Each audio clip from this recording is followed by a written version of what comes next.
chain of life. Everybody has a testimony, man. And we, listen, we all have survived the darkness. Now we're going to talk about how we got to the light so we can help our brothers and sisters who still haven't overcome their demons. But guess what? Talk to me, my brother. We all got devils on different levels. So through these conversations, we like the path for hope, man.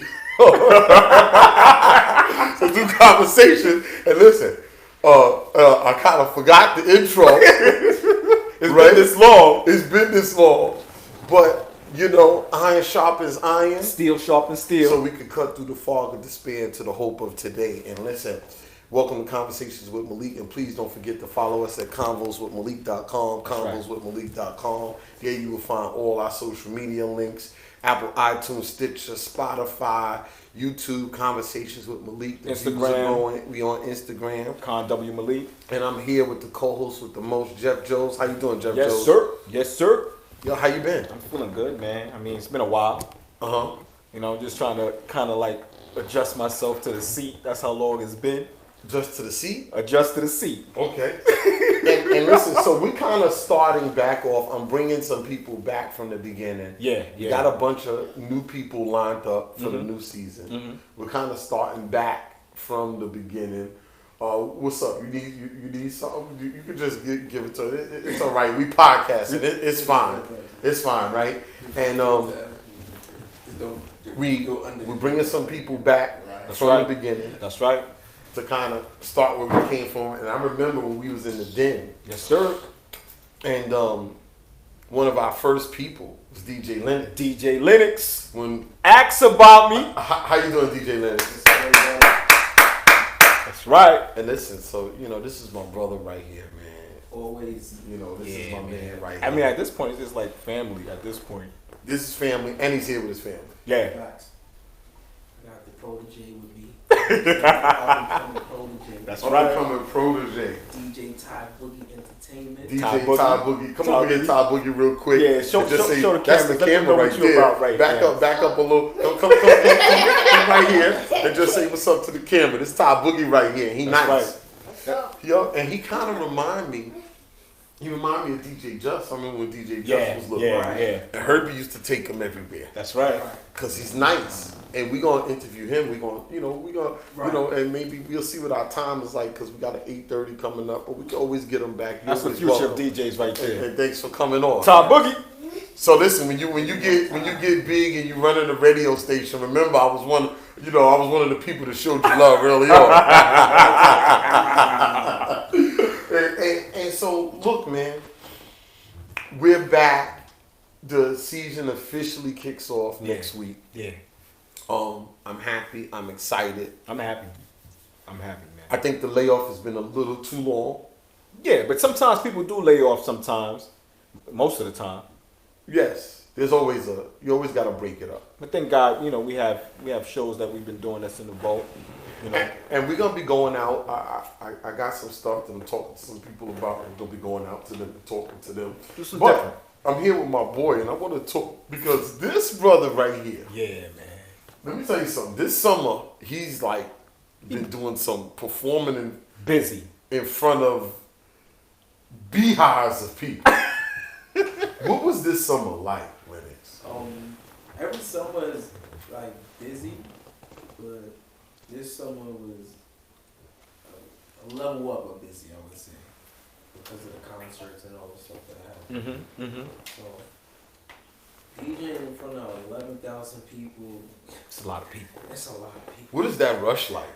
Honestly, it's whatever energy that you give to the audience is. That's what you get back. You get that back, and it's different from being in front of imagine being in front of 50,000 people. Ooh. That type of energy. I'm not even at that level yet, but I'm getting there. But just being able to be in front of 11,000 people. That's a lot of people. And getting that energy and that feedback from them. And we talked about a lot of people listening to soca and reggae. Offline, we actually talked about some of the safety concerns. I mean, do you ever get concerned about your safety? Because there's a lot of people, and there's always one person to act up. Honestly, no, because with these shows, concerts, the security and the police enforcement is on point. Yeah, they're not playing. And they do it smooth too, where you don't even really like see what's happening. So if something really is about to happen, they usually They dismantle it. Yeah, real smooth and quick. I'm hearing And people are so into their own stuff. You could be getting hemmed up like right there, and they're just like, oh. Yeah. But anyway. But you know what? I'm hearing a lot of entertainers, DJs, are actually beefing up their security because you see what's going on right now. Like people just don't absolutely care about the police no more. They throw water on them. I'm sure y'all saw a lot of that stuff on social media. With the, but I felt like That was so situation ridiculous. was all for fun, but it just got a little. It started out because it was really hot and they Yeah. was throwing water on the police, Right. and then some people started doing it as idiots. I feel like That's they did it crazy. too much. Like they overdid it, in my opinion. But listen, so I mean, so you was all over the place, man. Right. What has really changed in the game for the past 5-10 years in DJing? Because DJing back in the days meant one thing. Now it means something different. Well, the difference now is that we gotta do everything. Like we gotta be 10 people. We gotta be the designer, the producer, the manager, the PR. Literally, we have to do everything now. We don't manage everything about ourselves instead of having help to do so. Wow. And back in the days, it was just, it was a lot easier, but now it's like you gotta market yourself. You gotta do everything. It'd be cool to have people that would be able to help you, but it's not that many people that's out there willing to do so. Do you feel special? They could benefit from this. You gotta feel special, Lennox, because of the fact that he gives back too. I mean, he does things in the community where he gives back. He gives the music into the. He does this stuff on the block. Yeah, I've he seen does a stuff that he's actually. It was like, you could correct me if it was like last minute, like almost like he just put this together on the spot. Well, he's always at something.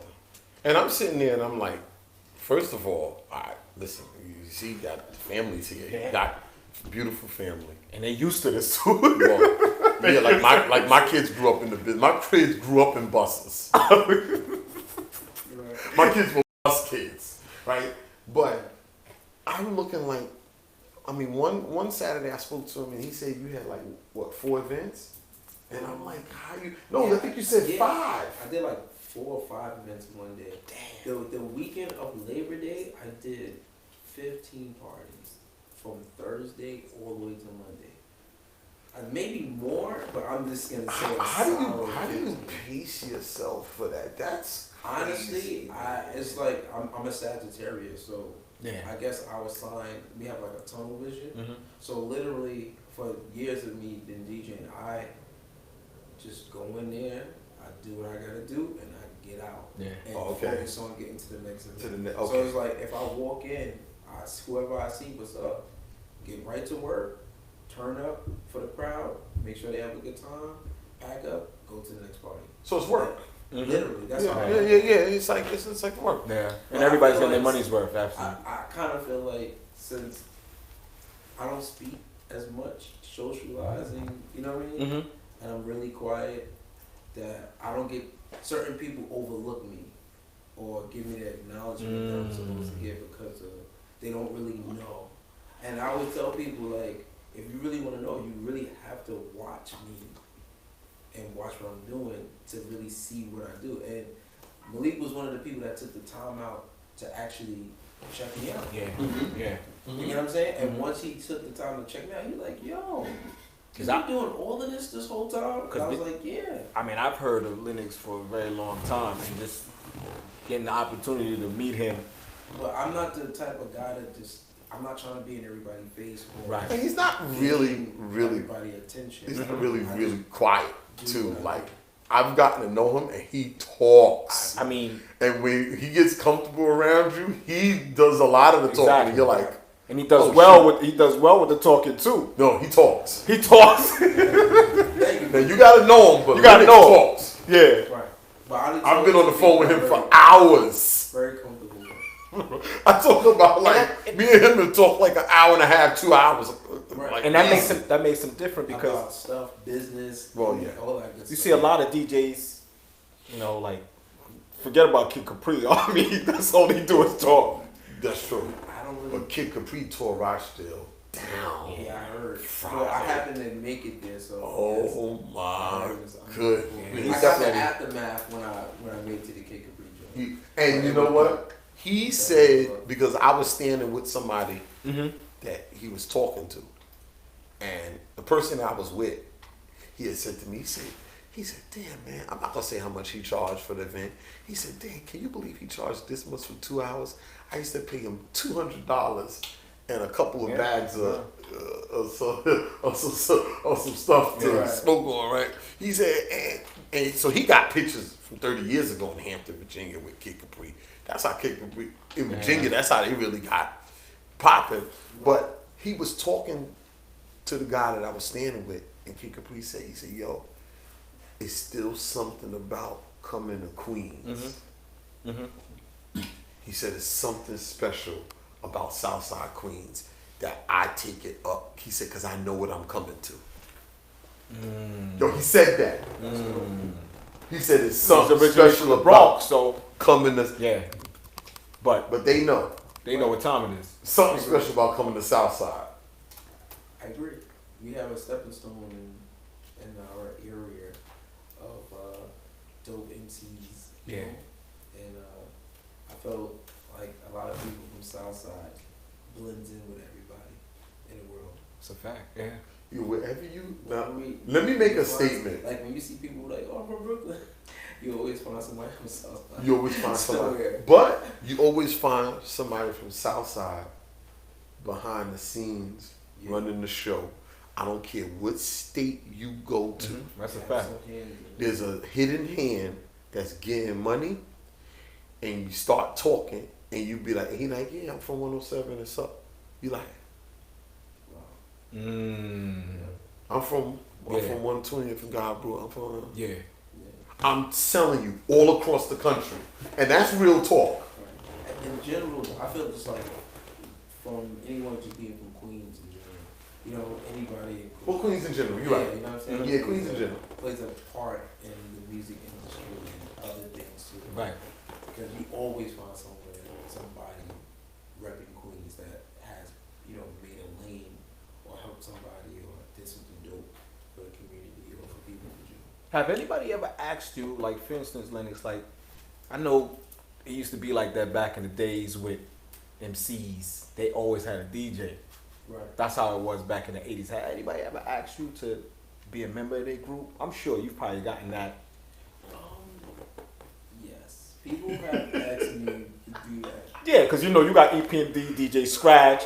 You got, like, you know, Right. Mr. C, Big Daddy King.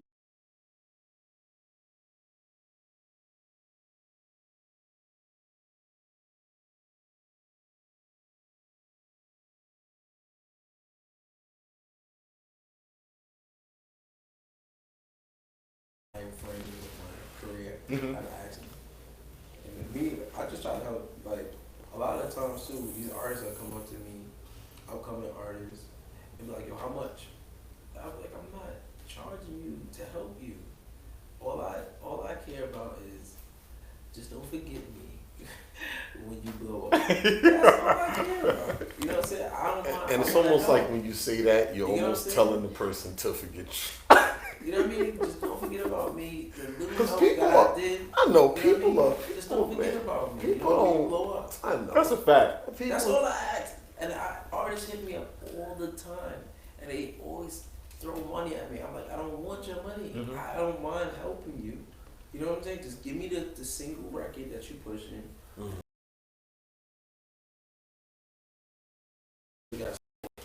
But all I'm saying, when you blow up, right?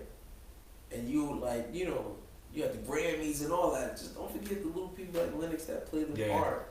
You know what I mean? When you was coming up. yeah, yeah. And so look, what is your vision for yourself, and where do you think DJing is going in DJs like you? What is the new lane in this new social media, Instagram, YouTube world? For me or just in general DJs, I feel like it depends on the type of DJ you are, because there's so many DJs, different DJs now. Is DJs just pick up a laptop that haven't did it as long as I have, that went through the records, the CDs, and transition to the laptop situation. And it's DJs that's different, like radio DJs, mixtape DJs, private event DJs, concert DJs. I feel like I'm just a DJ that can do everything. Okay. Like I can multitastically like play for any event, Any genre. and any situation. So I was able to learn that and master it, where I can be on a radio and DJ like a radio DJ, be in a club and DJ like a club DJ, be at a concert in front of 20, 50,000 people and handle like a concert DJ. But then I could just do your wedding or your daughter's sweet 16 or bar mitzvah, you know what I mean? Or anniversary or birthday. I can do all that. So what are the 3 keys to being a dope DJ? What are the 3 main elements? Consistency, learn music, and stay humble. What are the biggest downfalls that you see DJs making? The biggest downfall, they don't know music. They get stuck to one genre. I didn't know that. And they don't really care what people want to hear. They care what they want to hear. Ooh. And a lot of DJs do that. Like, Ooh. shout out to DJ Mr. C. He recently had a post on social media saying to other DJs, like, it was, it's a Labor Day weekend that just passed not too long ago. And these DJs are playing the same old Caribbean records. Like, it's not other artists or newer records that exist, or even Afro beats. They're calling out Caribbean words and stuff like that. And shout out to all my Caribbeans when they're playing Afro beats. Afro beats is like, it's a whole continent. Yeah, you know what I'm saying? That's true. Continent. So, right. So that's about to basically explode. Right. I feel like what he said was absolutely right. Do your DJ homework. Take the time out to learn other genres of music. And if you really are a DJ, support the music. I think that's important, yeah. That is very important. But a lot of these DJs, they can care less. They just care about what genre they are comfortable in and focus all their energy in that. And they don't even really take that serious too.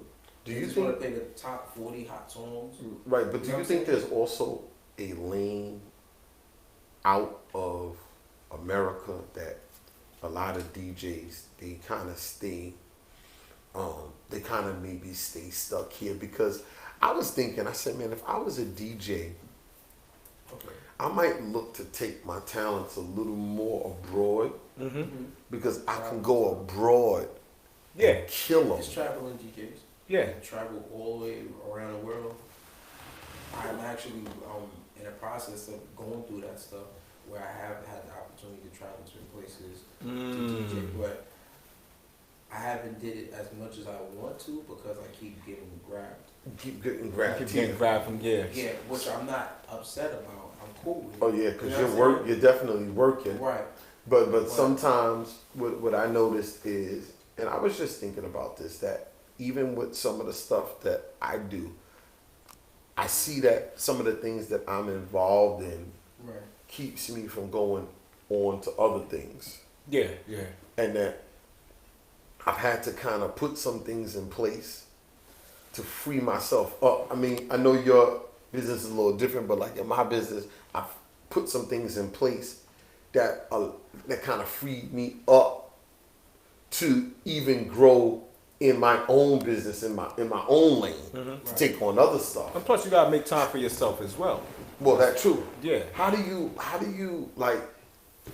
you keep from getting pulled to doing all of the local barbecues and this and that, but that's your main Butter, how do you balance that with, yeah, but I can kind of go out and maybe invest my time out somewhere else doing parties and stuff, and eventually that'll bring me more money. That's like a tough decision for you. Very tough, but that's where you have good relationships with people. Okay. And you work those things out, because it's times where I have people wanted to, people have booked me, and I would have literally a concert to do right after, and they would want me to stay and play for a longer period of time. Oh, okay, but you can't because you have obligations. They have no idea that I'm about to go DJ in front of 10,000 people. Gotcha, and you gotta go. Yeah. But I gotta go. But you gotta go, yeah. And it's always cool and fun to get that response from them too. When people like, I just seen you doing a private event at a family member or a friend to the family, or and then you overact, and then the next minute I see you with all these artists, and you in front of like 10,000 people, and I'm like, they was like, Lennox, how do you like? That's gotta be tough. Yeah, I think about that. That's gotta be tough. Yeah. And I was like, honestly, I just look at it like it's work. Like, I can be in your backyard and being with the family and turning up. Like, you know what I mean? To the level, if I was in front of 10,000 people, I'm gonna treat it the same way. And I gotta commend you too, Lennox, because like, the soca industry, the West Indian culture industry. He does it all. You do it all, man, and not only because you're Caribbean, but they seem to embrace you. You embrace them. Heavy. They have the love for you. These guys, man, are like the Jay-Z's of soca music. That's true. Marshall Montana alone. He be with them. And the way he embraces you, and those are listening, y'all can follow this guy right here, because y'all see, like, it's just nothing but love. I gotta respect that, because these guys, they need a voice, man, especially in the U.S. Some of them was already popular out here already. Yeah. But to find a local DJ, like this brother here, Lennox. Well, they love him. It's just. Well, what I want to do is. Well, I had Well, Malik is a witness. Mm-hmm. I had FaceTime Malik right when I was doing a concert, so he could see exactly. What was it like? In front of 2 in the morning. Like 2 in the morning. I called him like, Malik, look, and he's looking like. I answered the phone because those 2 in the morning calls. I don't know if you're saying, Something happened. I need you. Yeah. Right. So I only answer the phone. He was for a certain Six people. Flag. That's when you was a Six Flag during the concert. No, the concert at the Resort Casino. It was here. So I'm like, I was like, what's wrong? No, really. I mean, 2 in the morning calls are serious. Yeah. So I'm like, okay, yo, what's wrong? I'm gonna put my shoes on. And he's like, yo, look. And I'm like, but look, because this guy from prison is gonna be calling at 8:30, and I know we kind of ran back, and I don't want to let him down. He already called, but I know he's gonna call back. And we gotta take some pictures too. I would really like, Lennox to at least once a month to come and be a guest on the show with somebody that he brings. Yeah. Right. From the DJ world or artist or somebody. Because let me tell you something. I've watched his interviews and he's a good interviewer. Right. He's a good radio personality. Exactly, yeah. And I want conversations with Malik to start to be his home. And he has a couple of people that's dope that I would like to, let's do some. Absolutely. Everything Trending family. Let's have some conversations here. And tell us the name of the show. Everything Trending. Everything Trending. Plug them. Tell everybody how they can find you. Plug your stuff. We got a minute. I just want to say one thing. Yeah. I don't want everyone to think that I'm just a Caribbean DJ. I'm not. I play everything. Hip hop, R&B, soca, Afro beats, compa, Spanish, reggaeton. Compa. Anything that I could possibly think of, I can play. So the same way that I have the opportunity to work with these Caribbean artists and soca and reggae, I work with the hip hop artists as well. So I just want to let y'all know, I had the opportunity to work with a dope radio station, which was Hot 97. I was there for a little bit. You know what I mean? Yeah. And I actually, with ability to meet and work with some of the artists, you know what I'm saying, Mhm. and build some good relationships with them. But I don't want everybody to kind of like trap me in a box. You know what I'm saying? That's Can't a put fact. you in That's a one box. thing when I know I'm capable and people have seen me do both. And they wonder how I'm able to do both so well. Mhm. And I feel like it's just more like my pops is from Trinidad. He came up here when he was like maybe 13 or 15 or somewhere around that time. Mhm. And my mother is straight from Atlanta, Georgia. That's a crazy You combo. understand what I'm saying? So when my mother came up here and she moved to from Georgia at a young age with my grandmother to South Jamaica, and my father moved from Trinidad to South Jamaica, That's they crazy. made me. So I was around Trinidad. all that music. Backwoods. The culture is all. And then, I was and then, around and then all that. Queens. And then like I have family members that's Jamaican too. You know, extended family, like Mhm. a family member. Let's close it. married 30 someone seconds. else. 30 You know what I'm seconds. saying? We're gonna close it. But to make a long story short, I'm very versatile. I can play everything, and if you ever need me for anything, just don't be afraid to reach out to Come me on. on my Instagram. Plug your stuff. DJ Lennox NYC. DJ LENNOX NYC. Alright? You can check me out. Jeff Joe's co-host with the most. Yes, sir. DJ Lennox. Listen, we're here. We're back. Lennox, I want you back. I'll be Beautiful family, dope family. They're always welcome. Fact. And listen, summertime, y'all gotta come get in the pool. And we gotta bring DJ Ty Boogie back. DJ Ty Boogie, we're Ty gonna get Boogie. you on. We're gonna talk about what it's like to be a young kid DJ. Yo, we out.